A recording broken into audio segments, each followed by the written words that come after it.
Pertama sekali mohon maaf terlambat. Pukul 6 tadi dah keluar lah. Alhamdulillah, syukur pada Allah Subhanahu Wa Taala.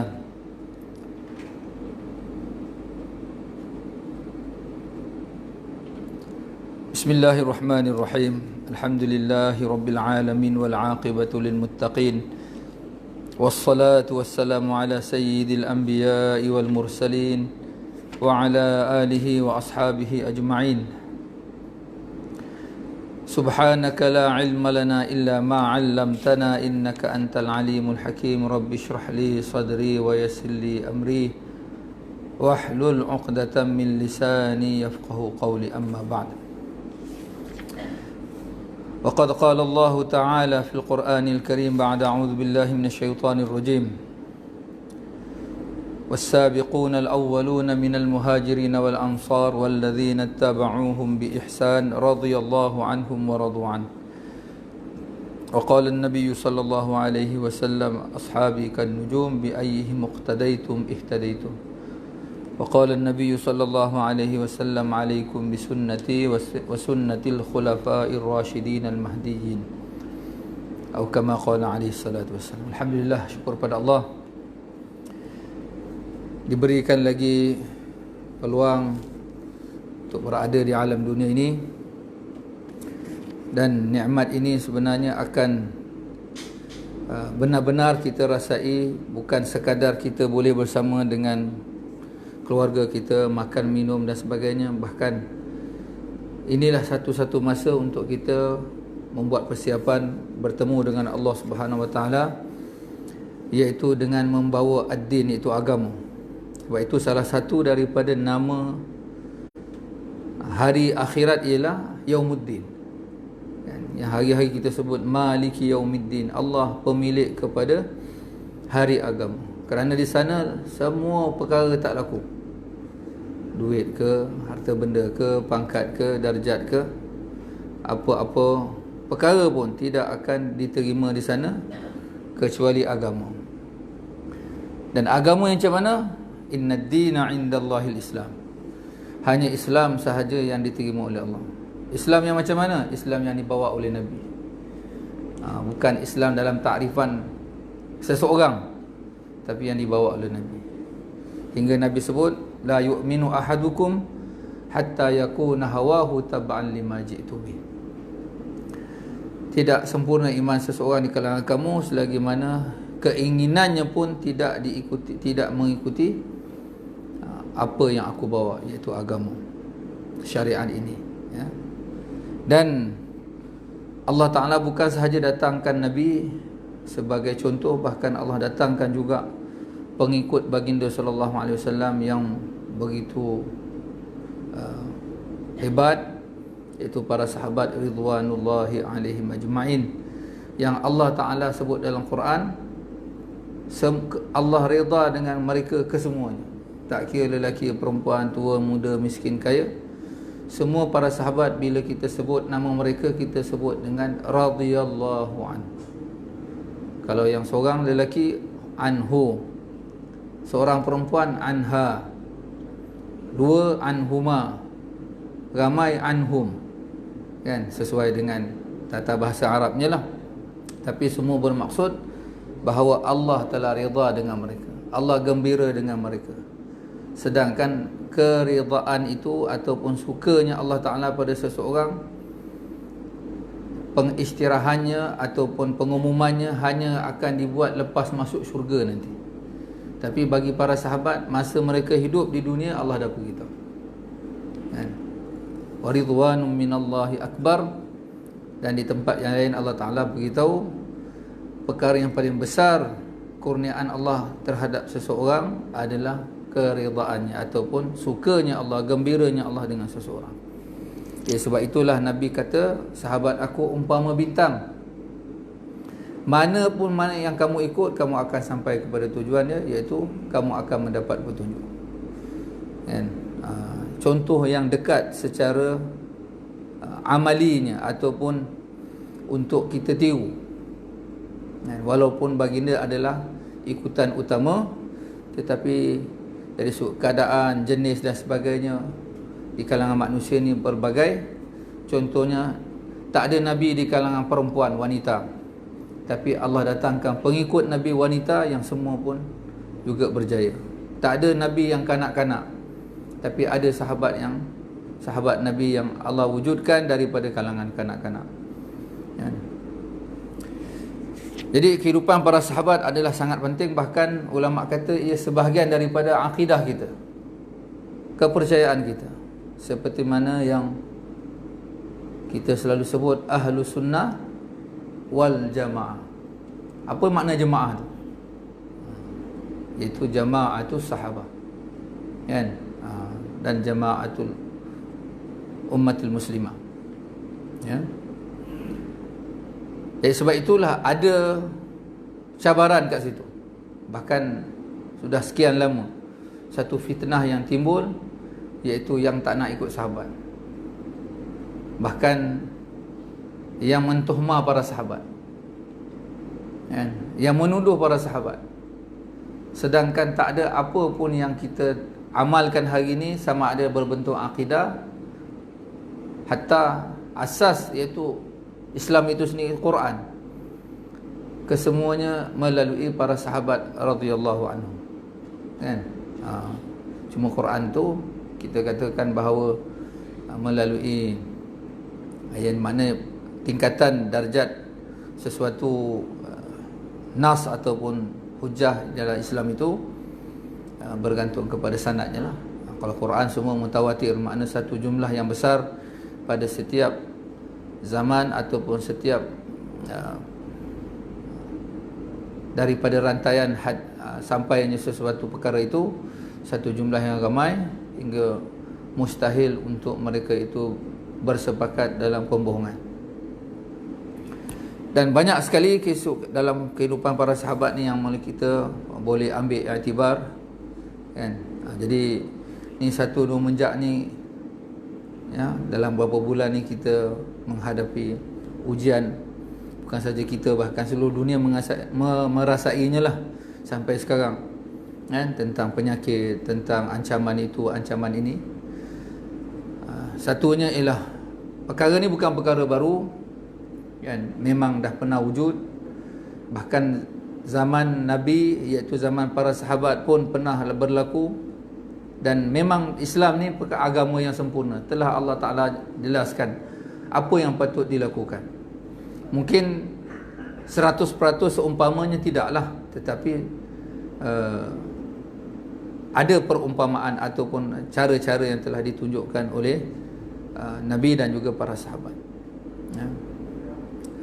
Perkara yang paling asas ialah akidah dan kepercayaan kita, keyakinan kita terhadap Allah Subhanahu Wa Ta'ala, bahawa tidak akan berlaku kecuali dengan kehendak Allah. Semua berlaku dengan kehendak Allah. Ya. Kalau Allah berkehendak untuk kena, maka kenalah, kan? Cuma dari sudut akidah kepercayaan kita, iaitu tidak menafikan ikhtiar. Tapi keyakinan terhadap ikhtiar itu perlu tidak, kita kena perbetulkan, kan? Ikhtiar itu sebagai jalan sahaja, yang mendatangkan natijahnya dan juga kesannya ialah Allah Subhanahu Wa Taala. Sebelum ni kita bincang tentang hilangnya kesan racun.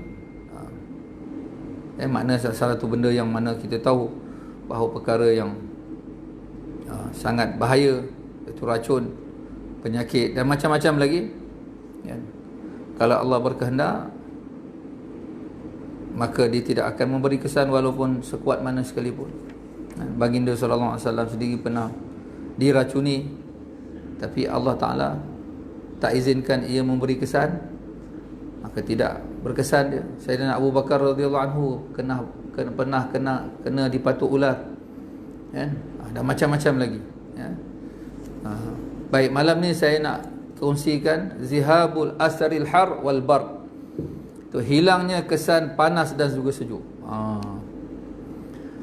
Mungkin di tempat kita ni tentang panas dan sejuk ni tak berapa sangat lah. Panas kita pun mungkin paling tinggi 31, 32 paling tinggi agaknya. Mungkin kalau lebih sikit lah. Tapi ada tempat memang panas sampai 40 ke atas ada, kan? Begitu je sejuk. Tempat kita sejuk pagi lah, kan?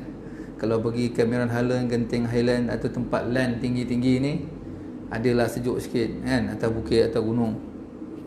Di kawasan kita ni mungkin lebih-lebih pun 18, kan? Tinggi. Tapi ada tempat yang sangat sejuk, kan? Sampai minus dan bawah parah beku lagi. Dan kedua-dua cuaca ni ialah kalau dari sudut tak disediakan persiapan yang baik, sudah tentu akan memudaratkan, kan? Sekarang ni macam di sebelah utara dah mula merasai sejuk, kan? Sebelah utara lah, termasuklah negara-negara Islam yang mana Syria dan sebagainya. Sekarang ni mereka mengumpulkan dana-dana, kan, bantuan untuk persiapan musim sejuk. Dan dimaklumkan bahawa memang sebelum-sebelum ni bila datang musim sejuk, banyak juga kematian berlaku. Bayangkan mereka duduk dalam khemah aja. Orang duduk dalam rumah, dalam tembok pun, kan, kalau tak ada persiapan yang betul boleh jadi bahaya juga. Ini dalam khemah aja. Tambah pula pakaian mereka yang tak berapa sempurna dari sudut nak melindungi diri daripada sejuk. Tetapi Allah Subhanahu Wa Taala, sebab oleh kerana sejuk dan panas ini juga makhluk Allah Subhanahu Wa Taala, jadi ia berlaku dengan kehendak Allah Subhanahu Wa Taala. Kalau Allah Taala nak hilangkan, bahkan dalam Quran sendiri Allah Taala sebut tentang Nabi Allah Ibrahim alaihissalam, ya narukuni bardan wa salaman ala Ibrahim. Api yang memang kata apa kajian pun memang akan mengatakan, mana-mana pengalaman pun, api itu membakar. Bukan sahaja panas, bahkan membakar. Tapi sifat dia adalah juga ciptaan Allah, makhluk Allah. Api itu juga makhluk, sifatnya juga makhluk, kan? Allah boleh buat dengan cara lain. Allah padamkan, datangkan ribut, taufan, angin, ya, hujan, padamkan. Tapi apa kata musuh dia, Namrud dan juga pengikut dia, kata, oh nasib baik hujan, kan? Nasib baik ribut, angin, api padam. Tapi Allah tak buat macam tu. Api kekal, besarnya, Masya Allah, kan? Nak bakar seorang je, agak-agak kalau nak bakar seorang, rasanya 4-5 puntung kayu cukup dah, kan? Tapi dikumpulkan bergunung, nak tunjukkan dia punya kehebatan dia, ya? Lalu dengan izin Allah terbakar, api marah, nak campak Nabi Ibrahim pun tak mampu untuk dekat, guna menjani, kan? Plastik baling dalam api, masuk, kan? Ternyata Allah nak tunjukkan kebesaran. Api ada, tapi Allah tarik sifat api, kan? Bahkan itulah saat paling bahagia bagi Nabi Ibrahim AS. Bila dia tanya, manakah saat bahagia, dia kata itulah dalam api 40 hari, tak ada orang ganggu. Kalau kat luar kejap-kejap orang datang, kan? Kalau dia tak datang pada Nabi, dah memang kerja dia datang pada orang, dakwah orang, kan? Dan kalau tak dia datang, mungkin masa rehat ada orang datang nak tanya apa hukum itu, apa hukum ini, kan? Jadi memang 40 hari Nabi Ibrahim bercuti lah, kan? Dalam api tu tak ganggu apa-apa, tak ada siapa ganggu, dia pun tak ganggu orang. Bahkan Allah alirkan aliran air dalam tu. Padahal api dengan air ni benda berlawanan, tapi kuasa Allah. Dan Allah tumbuhkan pokok. Ada kata delima, ada kata pokok lain, jenis makanan lah untuk Nabi Allah Ibrahim. Makna pokok tadi pun dapat berkat yang sama untuk zahirkan kuasa Allah SWT sebagai sumber makanan kepada Nabi Allah Ibrahim, kan? Itu kata. Begitu juga sejuk, kan? Juga adalah daripada makhluk Allah SWT. Baik. Zihabu atharil har wal bard ala Ali radhiyallahu anhu bidu'aihi sallallahu alaihi wasallam lahu. Hilangnya kesan panas dan sejuk daripada Sayyidina Ali radhiyallahu anhu wa karramallahu wajha, dengan doanya Nabi sallallahu alaihi wasallam untuk beliau.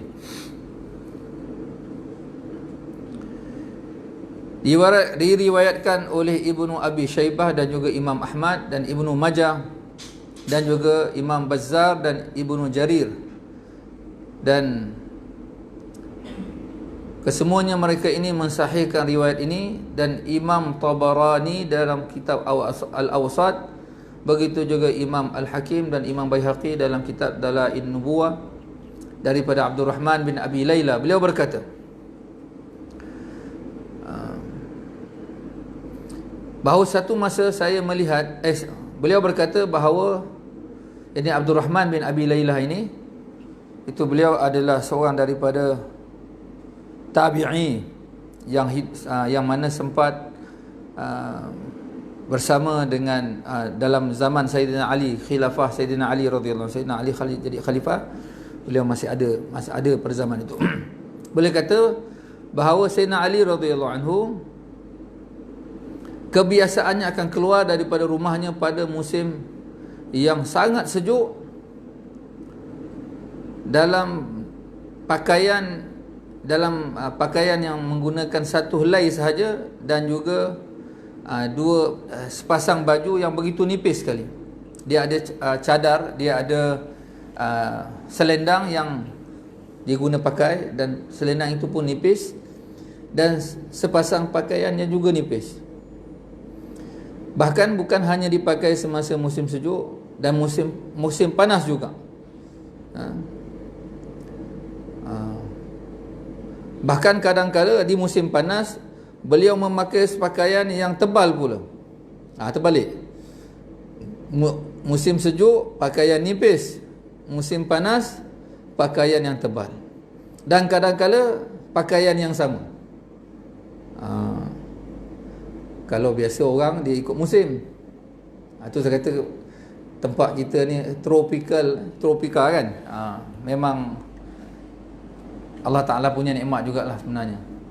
Kita punya pakaian setahun sama je lebih kurang, kan? Makna kalau baju Melayu tu pakai sampai lusuh lah, tak ada masalah, kan? 12 bulan, kan? Berapa tahun pun boleh pakai. Kalau nak tambah sikit je, kalau mungkin sikit sejuk, tambah sikit kot apa ke, kan? Kalau panas buka tinggal baju pagoda je, kan? Tapi kalau negara yang ada 4 musim ni tuan-tuan, masya-Allah, memang lain-lain pakaian. Memang nak kena ada, orang kata, tempat simpanan, ya? Musim panas pakai, musim sejuk nak kena simpan dah, kan? Kalau mungkin orang yang ada kemampuan dia jual terus, nanti nak tiba musim sejuk nak akan datang beli lain. Kalau tidak nak kena simpan, kan? Satu keluarga punya pakaian tu entah berapa almari, kan? Musim panas pula, bila datang musim sejuk pula, pakaian panas tak boleh pakai dah, tak tahan. Tapi tempat kita ni masya-Allah mudah, Allah mudahkan, ya? Ini yang dikatakan oleh Abdurrahman bin Abi Layla bahawa Sayyidina Ali biasanya keluar pada musim sejuk dalam pakaian yang nipis, musim panas pada pakaian yang tebal, dan kadang-kala pakaian yang sama. Itulah sepanjang tahun dia. Maka orang-orang ramai berkata kepada Abdurrahman ni, kalaulah engkau mengatakan kepada ayahmu, kerana ayahmu itu, iaitu Abu Layla ini, biasa bersama dengan Sayyidina Ali radhiyallahu anhu. Abu Layla, iaitu ayah dia, agak rapat dengan Sayyidina Ali, untuk bertanyakan tentang kebiasaan Sayyidina Ali radhiyallahu anhu dalam berpakaian tadi, yang nampak pelik daripada orang lain lah, kan? Kadang pakaian terbalik, tak seperti mana orang ramai pergi ke musim dia, dan kadang-kadang nampak sama je, kan? Tak kira lah, bila sama pun tetap juga pelik kalau bertentangan dengan musim tu. Lalu aku bertanyakan kepada bapaku tentang perkara tersebut, dan beliau bersetuju untuk bertanya kepada Sayyidina Ali radhiyallahu anhu tentang kebiasaan beliau. Lalu beliau berkata, sesungguhnya orang ramai telah melihat keadaan Amirul Mukminin sesuatu yang pelik, dan mereka agak sukar untuk mendekati dan juga bertanyakan tentang perkara tersebut. Ditanya apakah dia? Beliau kata, Amirul Mukminin Ali bin Abi Talib radhiyallahu anhu selalu keluar pada musim yang sangat panas dalam pakaian yang tebal, dan pada musim sejuk pula pakaian yang nipis. Dan beliau tidak mempedulikan perkara ini. Bukankah ini akan memudaratkan diri beliau? Kan dia orang mana pemerintah, kalau sekarang kita sebut raja ke ataupun presiden ke perdana menteri ke kan, jadi orang yang menjadi tumpuan mata manusia. Kalaupun dia tak peduli, tapi tetap orang memerhatikannya. Ini apa perbuatan pelik ni? Maka ayahku menjawab bahawa, tidakkah kau pernah mendengar tentang perkara ini sesuatu? Lalu beliau berkata bahawa tidak, aku tidak pernah mendengar sesuatu pun tentang itu. Dan aku berkata lagi bahawa orang ramai meminta aku supaya aku bertanyakan kepada tuan ataupun kepada ayah, supaya ayah tanyakan kepada dia kenapa dia melakukan demikian. Lalu ayahku pergi berdatang berjumpa dengan beliau dan berkata, ya Amirul Mukminin, sesungguhnya orang ramai mendapati sesuatu yang pelik daripada Tuhan. Maka ditanya apakah itu? Maka disebutkan bahawa Tuhan keluar daripada rumah pada musim sejuk yang bersangatan dalam pakaian yang nipis, dan keluar pada musim yang panas dalam keadaan pakaian yang tebal. Bukankah, dan Tuhan tidak mempedulikan perkara tersebut, dan Tuhan tidak menjaga diri Tuhan sendiri. Lalu beliau berkata, sesungguhnya engkau tidak pernah bersama dengan kami, wahai Abu Layla. Makna dia tak tahulah peristiwa yang berlaku kepada dia. Jadi beliau, bukan, tidakkah engkau bersama dengan kami, wahai Abu Layla, di Khaybar? Ditanya, tidakkah engkau bersama dengan kami, wahai Abu Layla, di Khaybar? Rupanya peristiwa yang nak diceritakan ini berlaku di Khaybar. Itu satu peperangan yang mana Nabi SAW juga ikut serta dalam peperangan tersebut, atau operasi ketenteraan lah, di Khaybar. Khaybar ni satu tempat penempatan Yahudi lah di luar Madinah, berlaku pada 6 Hijrah, dan Allah telah beri kemenangan kepada umat Islam, orang Islam dan Nabi. Dan ya, Khaybar telah dapat dikuasai oleh orang Islam. Lalu beliau berkata, bahkan demi Allah, sesungguhnya aku bersama dengan kamu. Makna Abu Layla radhiyallahu anhu juga ada menyertai peperangan Khaybar. Cuma apa yang berlaku kepada Sayyidina Ali itu beliau mungkin tak sampai beritanya. Lalu Sayyidina Ali radhiyallahu anhu meneruskan kisahnya, sesungguhnya Rasulullah sallallahu alaihi wasallam telah mengutuskan Abu Bakar As-Siddiq radhiyallahu anhu dalam satu kumpulan. Lalu beliau membawa orang ramai ataupun orang-orang yang bersama dengan beliau untuk menguasai satu tempat. Sebab Khaybar, orang Yahudi ni daripada dulu lagi, cara hidup mereka dalam kota, dalam tembok, dalam orang kata apa nama ni, kubu lah kan. Sebab memang mereka ni dah tahu dah bahawa cara mereka bermasyarakat ni akan menyebabkan ramai orang tak suka pada dia orang, berdulu lagi kan. Dan memang dari sudut akidah dan kepercayaan mereka ni terhadap selain daripada Yahudi atau Bani Israel ni, mereka anggap orang bawahan lah, kasta rendah, dan boleh kata hamba lah. daripada pandangan mereka. Yang mulia ni hanya orang Yahudi saja, orang Bani Israel saja. Jadi sebab itu mereka kerap mempergunakan orang lain. Tak kira dengan apa cara sekalipun, tapi banyak mempergunakan orang. Jadi sebab itu bila dah kena mungkin sekali atau beberapa kali, menyebabkan orang akan tak suka pada mereka. Dan bila tak suka tu nak kena buat persiapan lah, kan? Jadi itulah yang berlaku dalam kebanyakan dalam masyarakat Yahudi, hingga mereka itu biasanya duduk dalam kesiapsiagaan. Kalau apa-apa berlaku, kita ada orang kata persiapan untuk menahan masalah-masalah yang akan timbul. Disiapkan mereka punya makanan dan sebagainya dalam kubu, dalam kota. Jadi begitulah juga cara hidup mereka di Khaybar ni. Di Madinah pun sama juga. Banu Quraizah, Banu Nadir, kan, yang mana dah lama menghuni Madinah, juga macam mereka punya cara macam tu. Tapi Allah Ta'ala telah selesaikan masalah mereka daripada Madinah, hingga sebahagiannya ada juga yang terbunuh, ada juga yang diusir, dan mereka telah mula bersama dan juga mengatur mereka pun strategi di Khaybar. Itu menyebabkan Allah perintahkan Nabi dan para sahabat untuk mengusir mereka lagi, ataupun menyelesaikan masalah yang mereka sedang aturkan. Lalu Nabi utuskan Abu Bakar bersama dengan beberapa orang untuk menawan ataupun untuk menguasai satu tempat di kalangan kubu-kubu di Khaybar.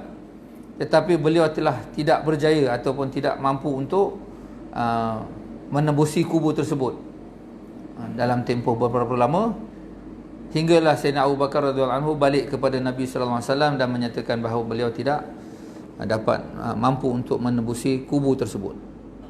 Lalu Nabi mengutuskan Sayyidina Umar pula, dan beliau juga perkara yang berlaku sama juga kepada Sayyidina Umar radhiyallahu anhu, iaitu tidak ada kemampuan untuk menembusi kubu tersebut dan balik dalam keadaan tidak mendapat apa-apa hasil. Makna dua orang ni orang yang kuat lah, makna orang yang dekat dengan Nabi dan orang kepercayaan Nabi, orang yang lama daripada kalangan sahabat-sahabat yang lain. Hinggalah beliau kembali kepada Nabi dan memberitahu kepada Nabi apa yang berlaku. Lalu kemudian Nabi SAW bersabda, la u'tiyanna ar-ra'yata rajulan yuhibbullaha wa rasulah. Pasti aku akan berikan atau kurniakan bendera kepada seorang lelaki yang mencintai Allah dan Rasulnya, dan Allah Ta'ala akan berikan kemenangan melaluinya, dan dia bukanlah seorang yang berpaling daripada kerjanya ataupun urusannya. Nabi sebutkan dulu ciri orang tersebut. La'u'tiyanna, pasti dan pasti aku akan kurniakan bendera Islam atau bendera tanda tentera Islam kepada seorang lelaki yang sifatnya Nabi sebut dia cinta Allah dan Rasulnya, dan Allah akan berikan kemenangan kepadanya, dan dia bukan orang yang lari daripada medan tempur. Macam mana nak azan dulu kan biasa? Ya, terus dulu. Biasa. Biasa macam mana? Jalan. Terus. Okey. Baik. Dan tapi Nabi tak sebut siapakah dia. Kan? Jadi tentang Abu Bakar dan Umar ni, dah sebab mereka dah diberi peluang, zahirnya tak adalah orang kata ada harapan tu.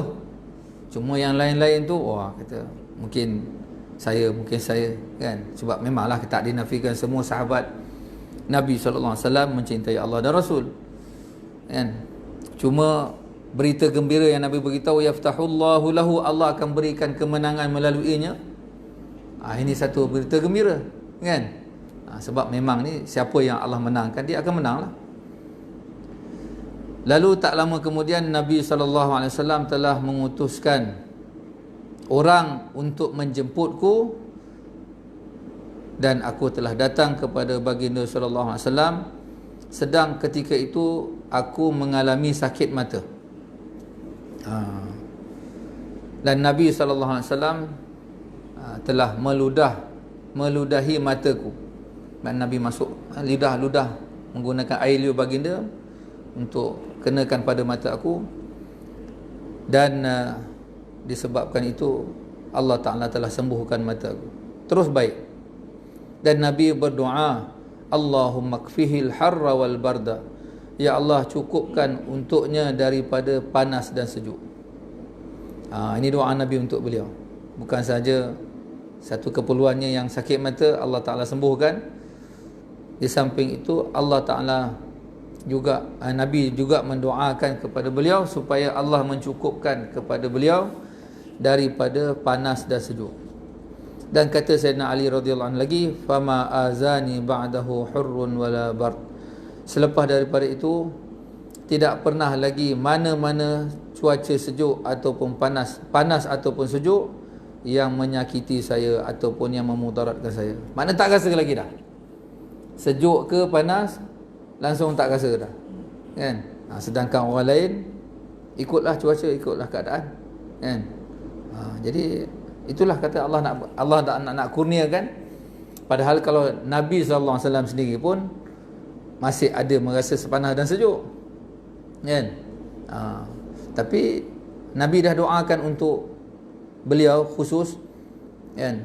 Dan mungkin ada kepentingannya, ada dia punya maslahahnya, terutama dalam misi yang nak diberikan kepada beliau.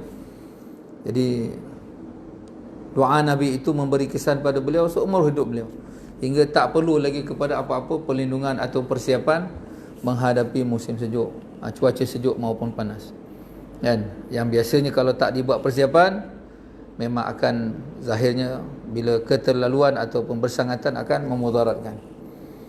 Begitu juga dalam riwayat yang lain bahawa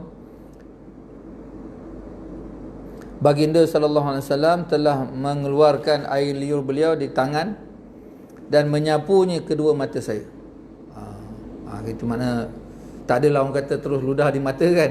Tapi Nabi keluarkan air liur di tangan, di tapak tangan, dan Nabi telah menyapukan di mata saya, dan terus Allah berikan kesembuhan kepada mata saya, kan? Ini sebenarnya doa daripada Nabi dan juga boleh kata mukjizat lah, kan? Sebab dia berkait dengan diri Nabi itu mukjizat. Memang sebenarnya dari sudut perubatan Islam pun ada juga cara yang menggunakan air liur ni dengan bacaan dan sebagainya, kan?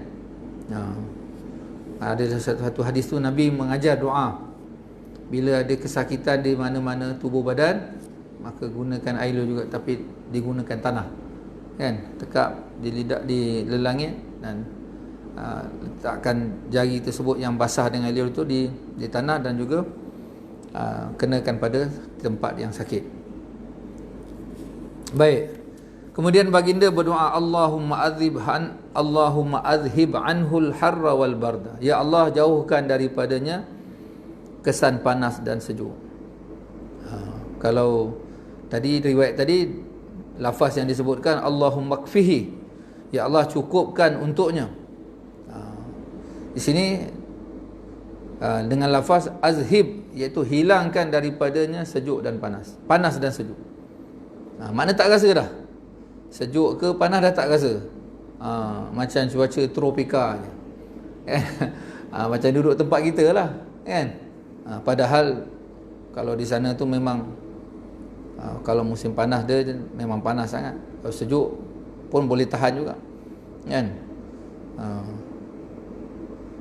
Dan ada yang mana mungkin setengah tempat tu sejuk dia lagi bersangatan berbanding panas, kan?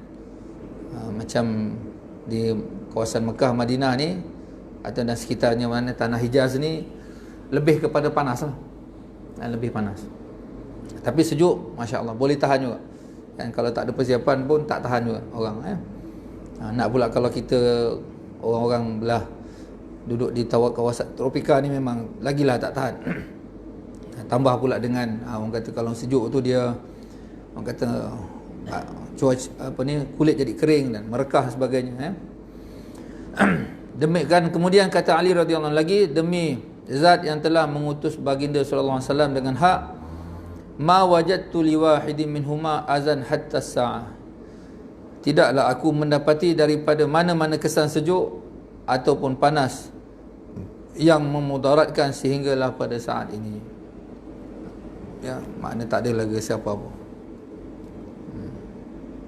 Jadi ini berkat daripada doa Nabi sallallahu alaihi wasallam, dan Nabi doakan itu atas kerana tugas dan juga usaha yang sedang nak dilakukan oleh Sayyidina Ali radhiyallahu anhu. Dan banyak lagi sebenarnya kisah-kisah yang lain berkaitan dengan sejuk dan panas. Begitu lapar, ada sahabat yang tak ni ada zihabu athari ju'. Ada sahabat yang tak lapar pun ada. Kan? Padahal ini adalah fitrah manusia, tapi Allah boleh buat. Kan? Hingga nanti dalam syurga nanti tak ada lagi semua ni. Sejuk panas dah tak ada, lapar dahaga dah tak ada, kan? Ngantuk letih dah tak ada, kan? Jadi apa seronoknya nanti? Seronok tu sana seronok aja, tak ada. Kan? Dah tak ada sejuk, dah tak ada panas, dah tak ada lapar, tak ada dahaga. Habis makan minum untuk apa? Untuk seronok. Kan? Untuk seronok. Ya. Tak ada benda yang akan menyebabkan manusia itu rasa tak selesa ataupun rasa bosan dan sebagainya. Sikit lagi, ini riwayat daripada Tabrani dalam kitab Awsat daripada Suwaid bin Ghafalah. Beliau berkata, ini kisah yang lain tapi ada berkaitan dengan peristiwa yang sama juga. Saya telah, kata Suwaid bin Ghafalah radhiyallahu anhu, beliau berkata bahawa saya telah bertemu Sayyidina Ali radhiyallahu anhu sedangkan beliau memakai sepasang baju yang nipis pada musim sejuk. Lalu kami berkata, kami di bumi kami, di tempat kami di sana, tidaklah kami berkeadaan demikian. Kan? Sesungguhnya di bumi kami, di tempat kami atau di negeri kami, keadaan berubah-ubah, cuaca berubah-ubah menyebabkan keadaan orang juga pemakaian mereka berubah-ubah. Dan beliau berkata, sesungguhnya saya merasa hairan tentang keadaan tuan yang hanya berpakaian nipis pada musim sejuk.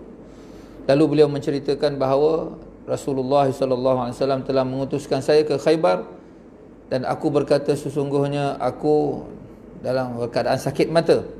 Lalu Nabi telah mengeluarkan air liurnya dan mengenakan pada kedua mataku, dan dia telah sembuh. Dan baginda SAW telah mendoakan untukku, dan selepas daripada itu tidak pernah lagi aku merasakan sejuk maupun panas, dan tidak lagi pernah selepas daripada itu aku merasai sakit pada mata. Walaupun mungkin penyakit mata ni biasalah, insyaAllah biasanya orang kena lah. Nak pula bila masih musim dia kan, kadang tengok pun orang sakit mata dah kena. Kena pakai cermin mata sebagainya kan. Ada musim-musim dia. Jadi tapi berkat daripada doa Nabi sallallahu alaihi wasallam dan juga orang kata mukjizah daripada Nabi, maka Allah kurniakan kelebihan ini kepada Sayyidina Ali radhiyallahu anhu. Dan benda ni memberi kesan pada diri beliau bukan hanya pada zaman Nabi hayat, Nabi masih ada, bahkan selepas daripada itu pun Nabi dah wafat, Sayyidina Ali masih lagi merasakan doa itu pada diri beliau, bahkan sampai ke akhir hayat beliau. Kan? Cuma dikatakan Sayyidina Ali ni orang dia botak. Botak ni sebab dia cukur. Kan? Bukan dia tak ada rambut. Dia cukur. Kerana Sayyidina Ali mempunyai rambut yang agak tebal. Lalu beliau kata mudah untuk saya mandi. Kan? Dia risau takut susah nak mandi. Makna terutama dalam mandi junub lah, mandi yang wajib. Kan, mandi hadas. Jadi beliau botakkan selalu kepala beliau. Itu tak jadi masalah, itu pendirian beliau. Kan? Sekarang ni pun botak dah jadi fashion dah. Kan? Jadi apa pun makna di sini, apa pelajaran kita nak lihat, bahawa keyakinan kita terhadap Allah Subhanahu Wa Taala, Allah boleh berbuat apa sahaja. Kan? Walaupun mungkin dari sudut akalnya, logiknya tak bertentangan dengan itu, tapi dari sudut akidah kita, kepercayaan kita, bahawa bila Allah berkehendak, Allah boleh buat. Cuma tidak juga mengatakan bahawa kita tak perlu ikhtiar, kita tak perlu usaha. Kena usaha. Contohnya dalam keadaan penyakit ni kita ikhtiar kan, jaga diri kita sebagainya.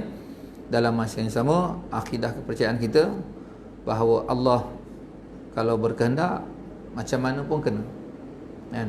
Kalau tidak, maka walaupun kita duduk dalam kumpulan tersebut takkan kena kan. Ya, kami di Seri Petaling ni tempat masyhur lah kan, mula awal dulu kan. Tapi itulah, bahkan saya dulu masa istimak tu antara orang depan kan. Bukan nak kata kita tak kena tu, kita orang hebat, tak. Dia kata dalam ribu-ribu orang tu berapa orang kena, bahkan ada yang meninggal dunia pun ada kan. Dan kemudian diisytiharkan dah tak ada dah kluster tu habis kan. Bahkan kita, kalau saya lah masa dalam istimak tu bertugas, boleh kata jumpa semua orang lah kan. Dia bermula, kalau ikut kajian dia orang tu bermula daripada dia ada section-section di kawasan dibagikan untuk penempatan orang-orang yang datang kan, di kawasan foreign kan, tempat penempatan orang yang jemaah datang daripada luar tu. Dan masa tu ada orang luar datang, dia katakan bahawa orang Malaysia tapi balik daripada luar negara, daripada Korea, wallahu alam. Dia bawa, dia pun tak tahu benda baru nak mula kan.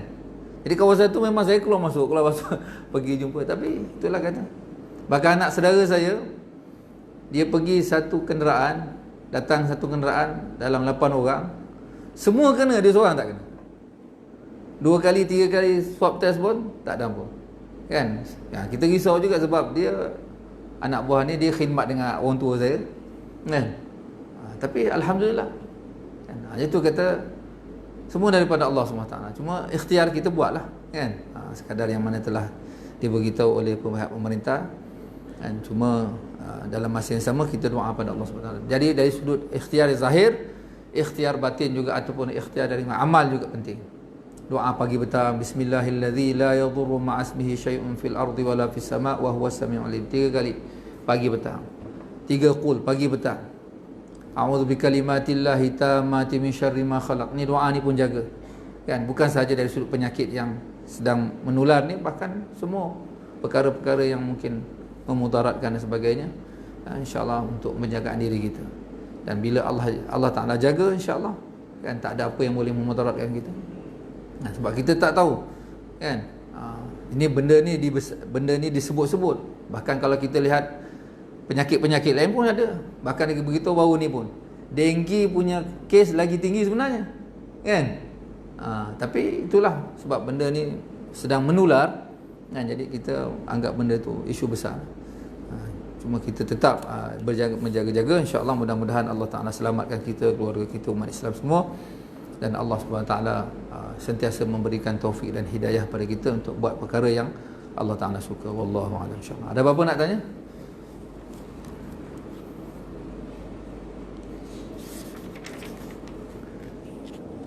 Ada? Tak ada Mudah-mudahan. Bismillahirrahmanirrahim. Alhamdulillahi rabbil alamin, wassalatu wassalamu ala sayyidil anbiya'i wal mursalin wa ala alihi wa ashabihi ajma'in. Allahumma inna nas'aluka al-huda wat tuqa wal afafa wal ghina. Allahumma inna nas'aluka al-afiyata fid din wad dunya wal akhirah. Allahumma afina min kulli bala'id dunya wa 'adzabil akhirah. Allahumma ansuril islam wal muslimin.